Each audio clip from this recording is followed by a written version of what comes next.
Hello everyone, my name is Louise Glanville and I'm the CEO of Victoria Legal Aid. I'm joining you today here in the library at Legal Aid, so you might hear a little bit of noise or ruffling in the background, but know that it is a working library. It is great to see you all and welcome again to our 5 questions for 5 women, which is part of our series on women and leadership. I would like to start by acknowledging the traditional owners of the lands on which we're meeting, or the different lands on which we're on. Here we're at Wurundjeri land, and pay my respects to elders past, present and emerging, and note that their lands have never been ceded. Very pleased you've joined with us again. I know that these videos are getting quite a good following and we're getting some good feedback from people about what they're finding useful. So today, as part of that, I'm delighted to be joined by you. It's great to have you with us, and I want to introduce Zione Walker-Nthenda to you. And I'm going to read a little bit, if that's okay, Zione, Sure. just to give people a bit of a sense of you. So Zione has been a legal practitioner for over a decade, and she has vast experience in the areas of human rights, child protection, as well as family law. She's currently the Director of our Client Services and Sector Engagement at VLA, and you might tell us a bit about that when we get into that part of the conversation. And particularly, she's held a number of senior roles in government since before coming to us here at Legal Aid, and they've included at Department of Families, Fairness and Housing in terms of community engagement and directing that. She's also been a principal advisor in the Department of Premier and Cabinet on a range of issues with VicPol, managing human rights, which I think would have been a really interesting experience generally, and also working with other organisations in the legal assistance sector, such as Women's Legal, and also actually back with VLA in 2005 when I was a slightly younger woman. So it is great to have you here. Zione is also committed to a number of other initiatives as well, and she has led work in a key number of social enterprises, which I've learned as part of doing this work. She's the co-founder of Incubate Foundation and also of Community Builders Lab. So great to have you with us here, Zione, and as you know, I'm going to ask you 5 questions, and we're keen just to hear your responses to those. Thank you very much. Thanks again for agreeing to do this. Perhaps you could just start by telling us a bit about yourself, maybe what motivates you, and what some of your personal priorities are, just generally. Thank you so much, Louise, for having me. I'm so excited to be part of Legal Aid as well, returning back after 15 years. Yes. It's changed significantly. In terms of who I am as a person, I like to describe myself as a mother, a daughter, a sister, and a wife. I'm very privileged to live intergenerationally. I live with we have my grandmother and my husband and my daughter, and that presents its own ecosystem, for want of a better word. I think many people listening would appreciate that. Absolutely. We're talking all the way from Generation Z to post-baby boomers. What's that generation? But that's where we're living. So it's very, very interesting. I come from a matriarchal family, and the things that really motivate me are a very strong sense of fairness, courage and curiosity. I'm a very, very curious person. I'm also super motivated by change and improvement. So if you look at the arc of my career, almost all of the jobs I've undertaken are in the change and improvement space. Right. Yeah, that is a consistent theme throughout them, I think, and also the creation of new entities. I mean, the social enterprises, that sort of work really keen and picks up on that curiosity and interest that you have. Exactly. I should say that with that social enterprise, we've actually handed it over to young people because the focus was on young people. Fantastic. And it made sense for them to actually lead their own organization. So I stand on the sidelines from time to time, peering. But I've learned to really, really be hands-off, and that's been a process in itself. Yeah, terrific. Thank you for that. When you think about sort of your leadership journey, and it's people take that word differently, you can interpret it in whatever way you like, but your own leadership journey, what would you sort of reflect on? And particularly coming into the justice system, and I know you've had a few roles in different parts of the justice system, CLCs, Victoria Police, in departments. What would you suggest to us that journey's been like for you? Sure. It's been interesting, and unlike a lot of people, I haven't actually planned out the journey. I've picked on different things that have tied into my own personal value set. So for me, I think it's a reflection on my values, which is very much around fairness and social justice. But it took a while to actually find that path and narrow in and hone in on that.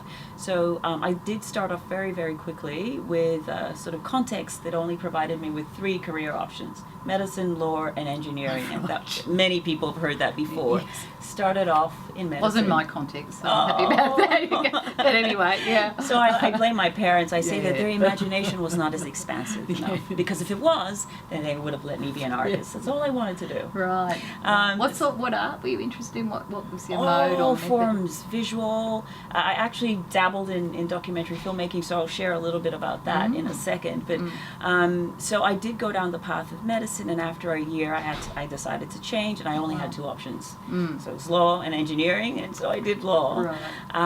And while I was in law, interestingly, the language around social justice was not as rich 20 years ago or so when I started my career, or when I ended my law degree.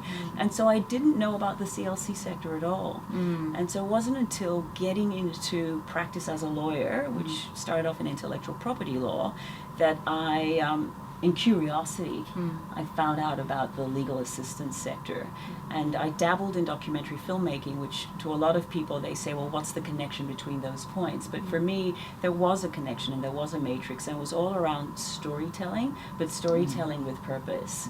And so from that point onwards, my pathway became really, really clear. It was all about social justice. I worked at the Aboriginal Legal Service, Legal Aid, Women's Legal Service, and even in Big Paul was around human rights. And subsequently in government departments after that. So that really is sort of the silver lining underpinning my own leadership journeys, social justice. Thank you for sharing that. And there's a lot of people in legal aid actually who have that connection to the arts or to culture in some way that's artistically oriented, and so it's good to hear that from you as well. We're having this great conversation together. We'll remember a bit more thoroughly that we're trying to talk to our audience as well, so we'll come to you. I wanted just to touch on as your third question, and as a woman I'm asking you to reflect on that and to really think about your leadership as a woman and what you would say about that, and also perhaps what is it like coming back to an organisation as a woman who's a leader after you've left it many, many years ago? And what would you look for in that organisation? Yeah, absolutely. So there's 2 prongs to that question. For me, when I reflect on my journey as a leadership, one of the things that strikes me is an overemphasis for me on the perceptions of other people. So being a woman of color, being a woman of African heritage, on so many of these different attributes or dimensions, people responded to my leadership differently. And I then responded to their response as well. And I think I sat in that space for a little bit too long, and it took a while for me to evolve into, well, that's fine, that's your context. I'll create my own context, and my context is the context that I'll drive and have agency in. So for me, my leadership journey as a woman has been very much around agency and autonomy and just owning my own authority and being comfortable in that.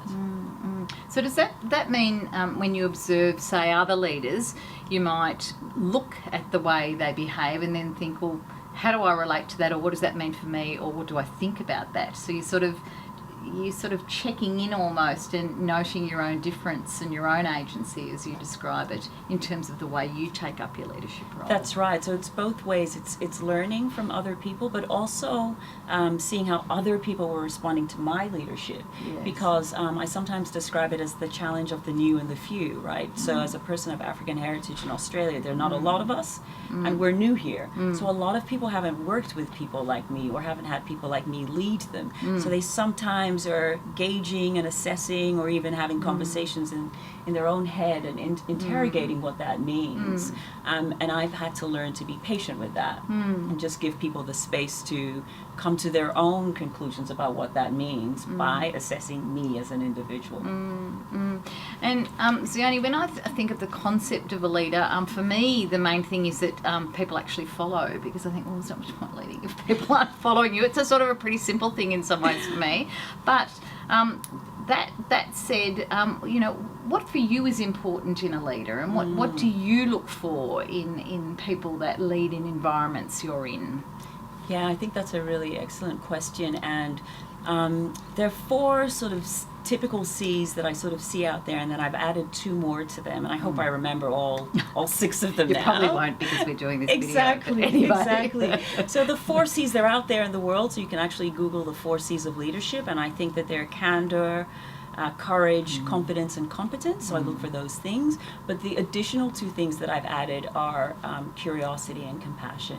And I think compassion helps expand our own understanding of other people's experiences, and then we can bring that into the way that we lead. That's very interesting, because this week I went and heard Julia Gillard speak, and a whole range of other women. It was a fantastic night at Hamer Hall, and it was on the 10 years of the misogyny speech.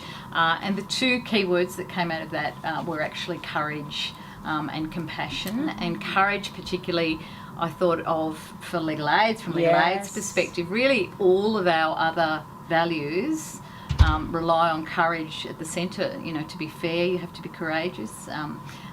To be inclusive, I think you have to be courageous. Absolutely. You know, so I feel like courage is a really good one to reflect on, and how you take that up and what it looks like. We've got one last question left, so it does go very quickly, but we like to contain the conversations here. But and it's a bit cheesy, but I do think it's a good question. If there was one thing you would really like to see changed, perhaps in your lifetime in the world, what would that be? Well, that's very specific. You could have a couple if you had more than one. A thing out there in the world. Oh my Thing to change in the world.